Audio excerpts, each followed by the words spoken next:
بو و هفته جباجار سلیمانی اما بحثا دراف الکترونیک اینو باندورا ویل لسر آبور باشور کردستانه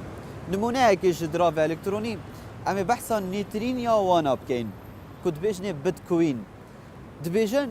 جباجار و باجارو کن کردستان بهتریا کو رجاء بکار اینانا دراف الکترونیت کن و رجاء خودین وان دراوان دناوا باجارو کن کردستان لباجار سلیمانی نه بوچی خلق لوی باجاری کار بوی دراوید کت جوی گرنگتر باشی و خرابین دراوی الکترونی لسر آبور باشور کردستان کرت حکومی و کرت تایبت و سرمایه خلکی چاوت گرید به چه روشنبیریه که آبوری به چه هایدار بون لسر مترسین دراوی الکترونی ده ثروت و سامانه خلکی دا دوی ام رفتارت گل بکن و اگر حکومت بخوازید کار بدراوک الکترونی بکد ده چاوا پیکت و بوچی حتانو که نکرنه امی وان پرسان ده برنامه خواه آبوری و هفته دا جباجار سلیمانی ببرسوینن خیر بن بو برنامه آبور ازم بختیار عبدالعزیزی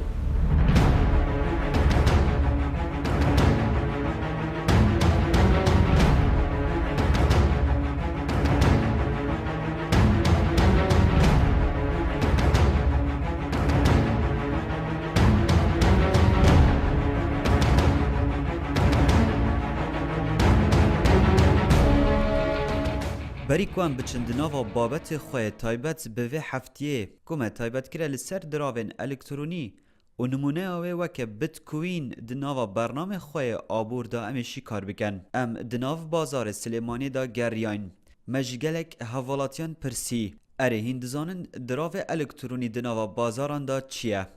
بهتریان وسا تخمین دکر که جداهی دنیو برا بورسین الکترونی وکه پشک و دراوین الکترونی و که بیتکوین نینه جبر وی که بریا کو ام بحثا بیتکوین بکن نمونه دراو خواه الکترونی بو وی هفته که ام وی بپرسن جداهی دنیو برا بورسین الکترونی و که پشک و بای کانزا و دراو و نفته دگل دراو الکترونی و که بیتکوین و دراوین دنین الکترونی چیه؟ او بازاری که دیاره تو جنابت کمپانی هیا خاون پشککه ای خاطر رو لا بازاري هني داري أسواق المالية أسواق الأسهم والسندات أوانا آخرتها الرو وزاني جنابة أو كومبانيا خاونا كومبانيا كي متمانة بي بخشراوة ثقي بي بخشراوة وجنابة أبيني لا جموجولي أسهم والسنداتك بنمونا سعر الإغلاق أجر بيستبه بريستان نرخي إنك داخسنا كي دنيا بنمونه لا $10 بو $12 بو زیاتر بو کمتر بو امرو اکریتو به $9 یا خود زیاتر اکریتو لوانه به همان نرخ بکریتو بلان بو بیتکوین تو جنابت ناتوانی او بابته بو شوازه متابعی بکی بو لبرو متابعه کردن وقت من امل اساسا و نازنین اصل اساسی ام دراوچیا آیا زیاده کیان زیاد ناکا لبرو من هیچ زانیاری و داتا نی لسر بابتکا کین او کسانی که داوای اکن ئێستا بە نمونەکە زیادی کرد کەس نەیتوانی بەوردی بڵێ بۆ زیادی کردووە ئێستاش ئەم دقەیە کە دابەزیوە نرخەکە کەس ناتوانێت بەوردی پێت بڵێ بۆ کەمی کردووە بەڵام ئێمە ئەتوانین وەکو کەسانێکە اختصاسمان ئابووری ئەتوانین بە جەنابتان بڵێن بە نمونە کەسانێکی لەو بوارە هەن کە لە بەرژەوەندیان هەیە نرخی ئەو بابەتە ئیتر دراو بێ شمەک بێ کاڵا بێ هەر شتێک بێ لە بەرژەوەندیان ئەوەیە کە نرخەکە زیاد بکە بۆ ئەوەی زیاتر بفرۆشن و پارێکی زیاتریان دەست بکەوێ خواستێک دروست ئەکەن لەسەر ئەو بابەتە نرخەکە زیادەکە.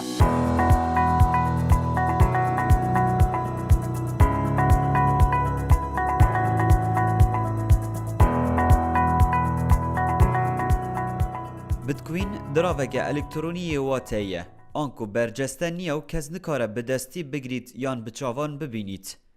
ji aliyê kesekî hatiye dahinan bi navê Satoshi Nakamoto ku heta niha rixsarê wî di nava medyan da nehatiye dîtin. Mêjwa drûstkirina Bitcoinî vedgera sala 2007 piştî tûjbûna aborê cîhanê biqeyranên darayî û aboriyên mezin. Belê bi fermî di sala 2009 da li cîhanê li ser torên internetê hate belavkirin. Amanca drûstkirina Bitcoin weke diraveke elektronî di vê yekê de کج دزهلاتا ناوندیا درکرن و کنترول کرن دراوین کلاسیک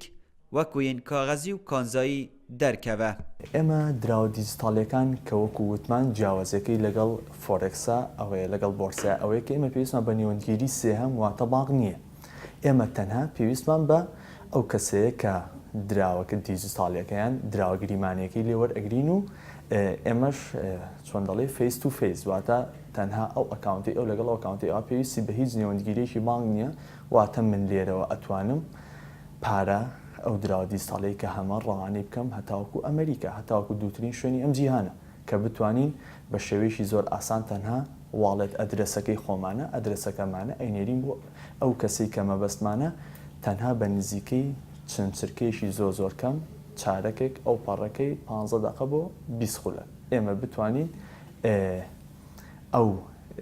شتەی مەبەستمانە ئەو پارەی ئەو ئەملەی مەبەستمانە بینێرین بۆ ئەو کەسە ئەمانەش لەسەر چەند شێوازێک ئەمێنەوە ئەمانە ئۆفیسێکە نەشتێکە هەمویان ئەبەسرێنەوە بە ئۆنلاینەوە بە شێوەیەکی تۆڕێکی ئۆنلاین لەسەر خەتن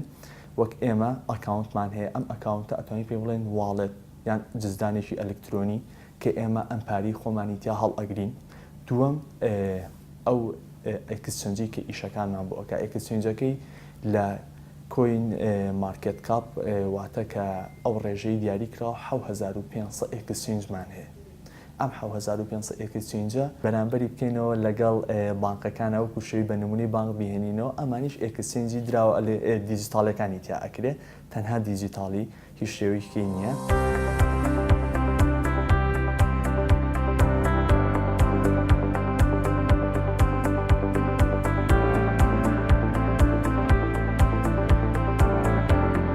li Başûrê Kurdistanê hebûna bitcoin weke diraveke nû yê elektrûnî li cîhanê û hatina wê di nava vê welatî da divê em vêyekê bipirsin. Bûçî hikûmetê taniha li Başûrê Kurdistanê diravên elektrûnî bikar neînane. Tenanet bikarînana sîstemên elektrûnî di nava sîstemên xwe yên bankî da bi herî zêde ji aliyê bispûr û şarezan ve bi lawazî dihêne li qelemdan. An ku bi giştî hikûmet ya dûr ji sîstemên elektrûnî bi hevrayî digel diravên elektrûnî. Banka hikûmiyekan بە سیستەمێکی کۆن بەڕێوەچن لەگەڵەوەشە هەروەک خۆی ماوەتەوە. جاران کە بانقا حکومیەکان زۆر بەهێز بوو وەختی کۆن ساڵی هەشتاکانە یەکێ لە بانقە گەورەکان بانقی ڕافیدەین بوو. بەڵام ئێمە تا ئێستا لە بانقا حکومیەکان هیچ جۆرە سیستەمیان نەگۆڕا وەکو خۆی ماوەتەوە. هەر کلاسیکەکەی کۆنە و بانقەکان وەکو کۆن ئیژەکەن. لە ئەهلیەکان باشترە بەرەو پێشچوونێک چووە. ئێستا هەندێ بانک لۆکال کارتیان هەیە یا ڤیزە کارتیان هەیە ماستەر کارتیان هەیە. بانقەکانی دەرەوەی هەرێمیش بانقە لوبنانیەکان سیستەمەکانیان لە ئێمە باشترە هێشتا بەڵام لەگەڵەوەشا بانقە ئەهلەکان پێشکەوتنیان زۆر بە خۆیانەوە دیوە و زۆر بەرەو ئەوە ئەڕۆن لە داهاتوودا سیستەمی ئەلکترۆنی بەکاربێنن بەس تا ئێستا شارەزایەکی بڵین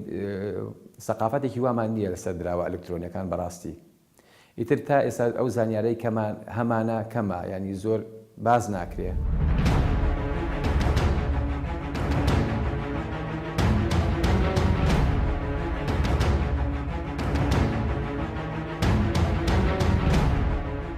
Hinek jimare li ser bitcoinî giring e em bizanin. Jimareya giştî ya bitcoinan ku li cîhanê hatine drûstkirin bi wan veyên hatine derînan û karpêkirin di gel wan yên nehatine derkirin û nehatine dîtin.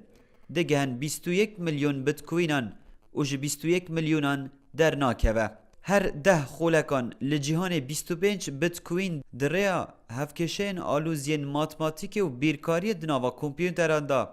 dihêne derxistin. Her 4 salan carekî jimara derînana bitcoinan bû nîv vêyeka komelserî diyarkirî dihêne deranîn wê kem bibe. Biryare ta dawiya sala 2025an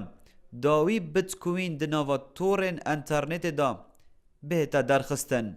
Pêşbînî dihêkirin ku nirxê giştî yê teva bitcoinan bi hevra bigehe nêzî 10 milyar dolarên Emerîkî. Bûçî livînên pareyê ber bi elektrûnîkirinê diçin û dûr dibin ji kaxezî û kanzayî an ku bûçî bazarên serdemên cîhanî berê xwe didin bikarînana diravên elektrûnî eger divê ketwarê û rojevê ji da hindek ya bizehmet be. Lê şareza û bispor dibêjin em pêşbînî dikin ku li nêzik bazar bi diravê elektrûnî گەرم ببە. بۆچی دراوی گریمانەی یان بۆچی کریپتۆکەرنسی لەبەرەوەی کە کریپتۆکەرنسی بریتە لە جۆرێکی نوێی دراو کریپتۆکەرنسیە و زۆر شارەزا پێیان وایە کە ئەبێتە کەرنسی کریپتۆکەشی لێ بێتەوە لە داهاتوە تا مشەفەرەکەی لێ بێتەوە هەر ئەبێ بە دراو لە داهاتوە و وەک ئەبینین ئەمە پێشکەوتنە و بەرەو پێشچوونی مرۆڤایەتە بڕیاروانیە مرۆڤایەتی بەرەو دواوە بێت بەس بڕیارە بەرەو پێشەوە بچێت لەم نێوەندەشە زۆر شت گۆڕانکاری بەسەرهات جاران نامەمانە نووسی بەدەست بوو بە وەتسئاپ و ڤایبەر و ئەمانە جاران ڤیددیۆ سیدیمان بەکارێنە ئێستا بۆ بە یوتیوب پێشتر دراوەکانی تر بوون کاخەس و ئەمانە بڕیار وایە بێ بەچی ئەبێ بێ بە کریپتۆکەرنسی پارەش ماوەیەکی زۆرە گۆڕانکاری بەسەرا نەهاتووە بە تایبەتی تر لە 6 ساڵی ڕابردووە کە زیاتر بانقەکان کاریان پێکرد و توانیوانە کاری باشیشی لە ڕێوە بکەن و کاری هەڵەشی تیاکراوە و بە هەمان شێوە ئەم سوڕێ ئەم وێنایە دووبارە ئەبێتەوە لە کریپتۆکەرنسیە دووبارە ئەبێتەوە لە بیتکۆین و هاوشێوەکانی ئەوانی تر بۆ لەبەر ئەوەی دوجار ئەمە دراوە تۆ ئەتوانیت بامەڵی باشی پێ بکەی و مامەڵی خراپی پێ بکەیت.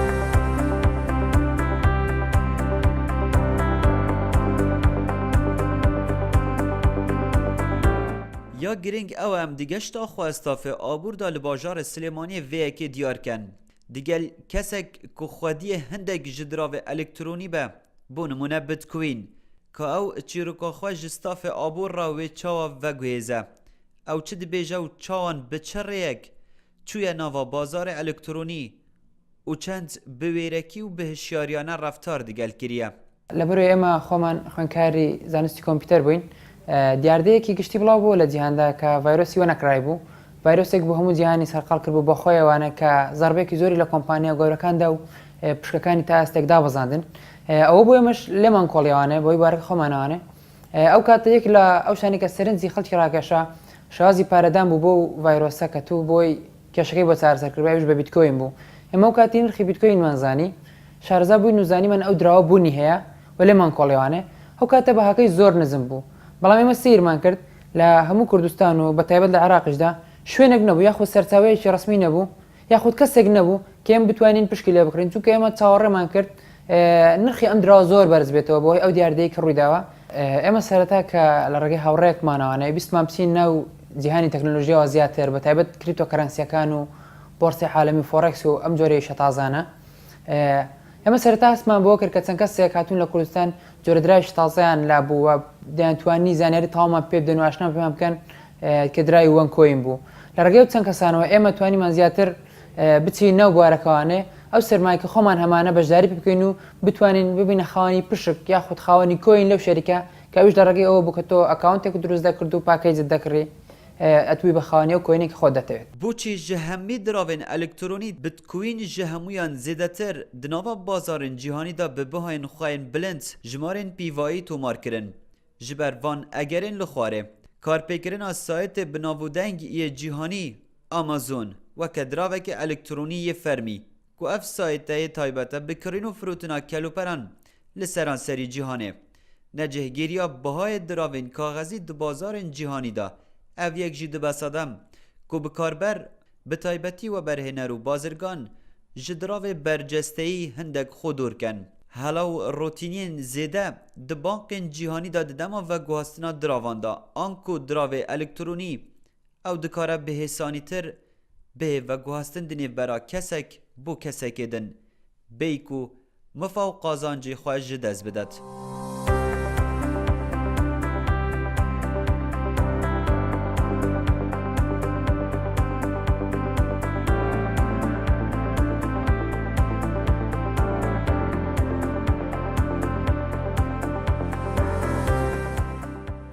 لە سەرەتادا کە هەر مرۆڤێک هەر ئیشێک دەکات یاخود هەر جۆرە بزنسێک بێت ئەوە ئەگەری ڕسکی هەیە ئەگەری زەرەدی هەیە و من پێم وایە ئەگەر هەر ئیشێک بێت لە دنیادا کە ئەگەری زەرەدی نەبێت ئەوە خەلەلێک لەو ئیشەدا هەیە یاخود خەلەلێک لەو سیستەمەدا هەیە بۆ نمە چۆن ئێمە کە بۆچی ئێمە دراوێک کە نەچوتە بۆرسەوانێ هەڵمان بژاردووە درای وەنکۆین کە کۆمپانیای وەن لایف سەرپەرشی دەکات ئێمە ماستەر پلانتی ئەو کۆمپانیا دەزانین و لە پێشترەوە چی کردو تا ئێستا کە لە ساڵ 2015 هاتووە تاوەکو 2010 کە ئێستا کە تێداینە ماستەر پلانەکەمان خۆنەوە هەمووی بە 100% ڕۆشتووە ئێمە چەند ستێپێک و چەند ڕاوندێکی کەممامەوە بۆی بگەین بە ICO لە ICO دا ئێمە ئەو کاتی هەموو ئەبینە خاوەن سەرمایە خۆمان وە کاتی دەگەین بۆ شتێکی ئێمە باسی دەکەین بۆ خەڵک لە سیمینارەکانماندا بۆ ئێمە چەند شانێک لەمەوە پێش لە چەندین شوێن سیمینارمان کردو بۆ خەڵک بۆی بتوانین هۆشیار بەیە بکەینەوە بۆ ئێمە بتوانین ڕێنوێنیان کەین بۆ دراوی ئەلکترۆنی ڕێنوێنیان کەین بۆ بلۆک سیستەمی بلۆکچین بۆ ئەوەی ئێمە لەبەر لەوە دڵنیان کە ئەمە یعنی ئاراستەی دراو لە جیهاندا بەرەو دراوی ئەلکترۆنیە بەرەو دراوی کاغەزی نامێنێتوانێ بۆیە تۆ پێویستە لە سیستەمەکە شارەزابیت ئەو کاتی بڕیار بدەیت بۆی لە داهاتوودا تووشی زەرەر نەبیتوانێت.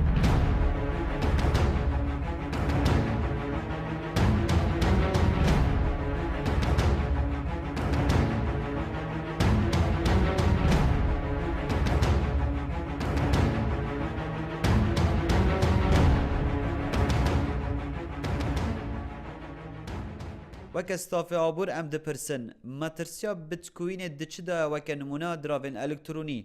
بۆچی ئابووری ناز هەتا ji destêwan dێت خۆ ji vî diravî دوور دێخن. مەترسی ئابوووریەکان ئەوەی کە تۆ جەنابەت لە پڕ لەوانەیە ئەو حسابەت نەمێنێ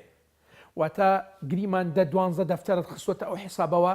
لە پڕ ئەو حسابە نەمێنێ هەرچەند ئەو کەسانەی کە بازرگانی ئەکەن بەم دراوە باس لەوە ئەکەن ئەڵێن هاکردنی حسابەکانیان نائاسەیە لەبەر ئەوەی لە ئەسڵەوە دروستکردنی ئەو بتکۆینە خۆی نائاسەیە بۆیە ئەو کەسانی کە تەعاملەکەن لەو جۆرە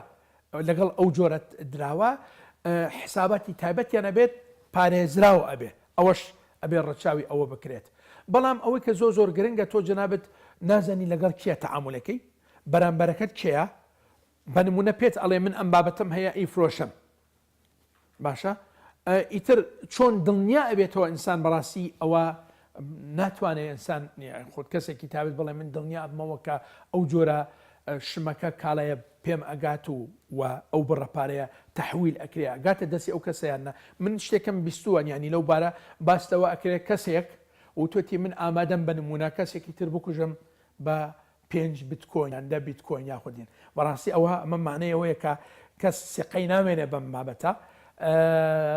ئەوەی کە بیستومە من لە بواری دارکنێت هەرچەند ئەو کەسانی کە ئێستا بازرگانی ئەەکەن بەم بابەتە باستەوە ئەکەن هەموو تەعاملکردنی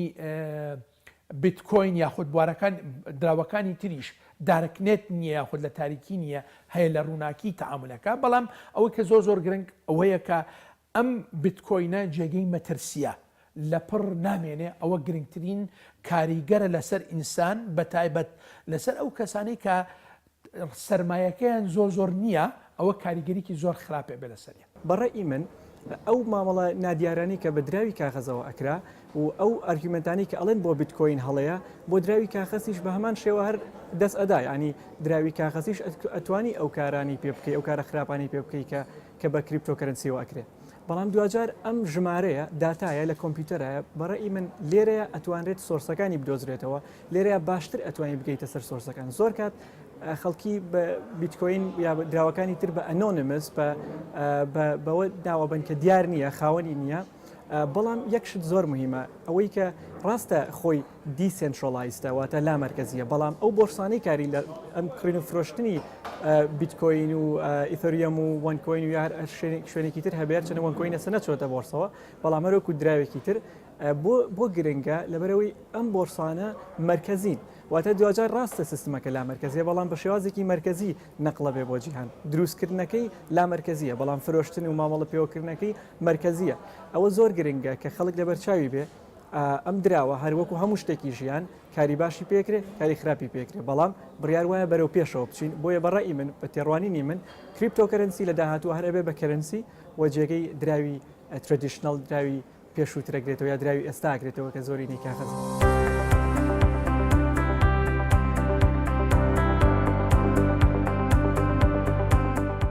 لە داویە بەریا کو ئەم ئەنجامên xweş ji we re ragihînin em bizanin pêgehê bitcoin di bazarên cîhanî da diçi azdaye. Rojane zêdetir ji 50,000 bitcoin kirîn û firuştin pê dihêtekirin di nava bazarên cîhanî da. Weke baştirîn numuneya diravê elektronî. Zêdetir ji 1000 malperên kirîn û firûtinê bi fermî dan bi bitcoinî daniye. Ji bo alogoriya bazirganî. Zankoya Nikosya di welatê Qobrusê da kursiyên xwandinê bi bitcoinan difirûşin. Anku ew jî danpêdaneke fermî به بیتکوین دکن و که زانکویه که بیانی جوان صدمان بومه دیار دبه که بیتکوین بهای و دگرانن و سنگا خواه د بازارن جهانی دا اما بلم تا استاکه اما لسیستمی ون لایف دا 3.3 میلیون ممبر من هيا لا همو جهان دا لبرای ما ایشی چی تو لا ایشی چی انترناشنال دا ایش دکی ایشی چی لوکالی نتایبت به با کردستان لبرای دراوی وان کوین و کمپانی وان لایف لا هفته دولات بر رسمی ایشی پیدا کرد و لهج ولاتی عالم با رسمی اوفیسی سرچی هيا و همو استپانی بلاو کردو تا آنکه لوی و چندین سیمیناری گوری ساز کردو لجهان دا بون سیمینارکی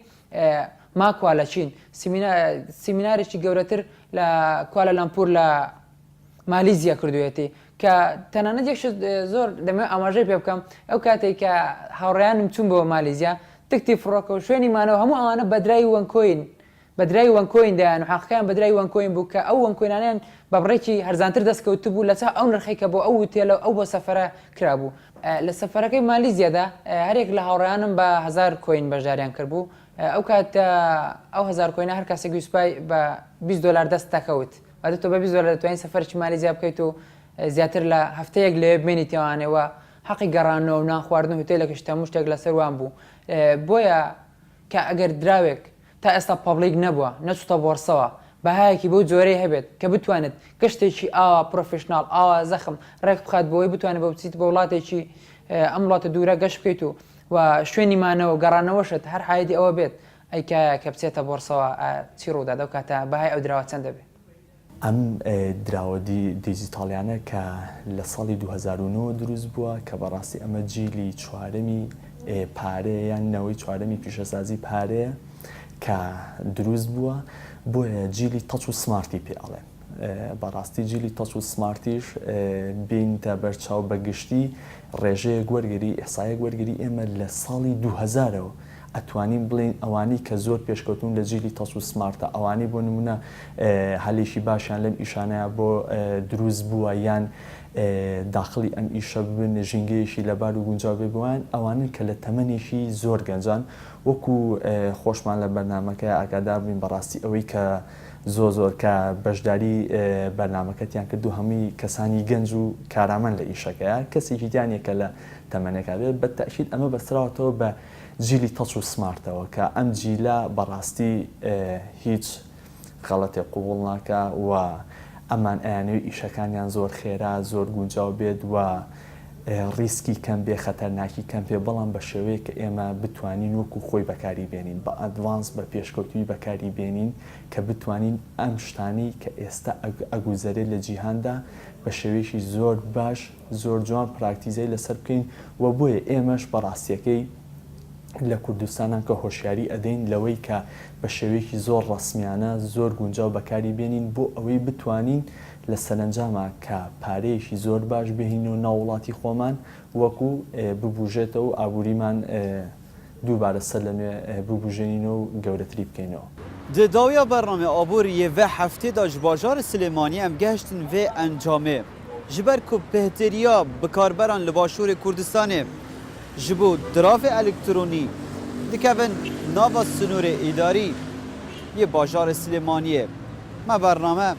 لسلیمانی ریکورد کرول ما بر سوا پرسیارن خواجی لور به دست خستن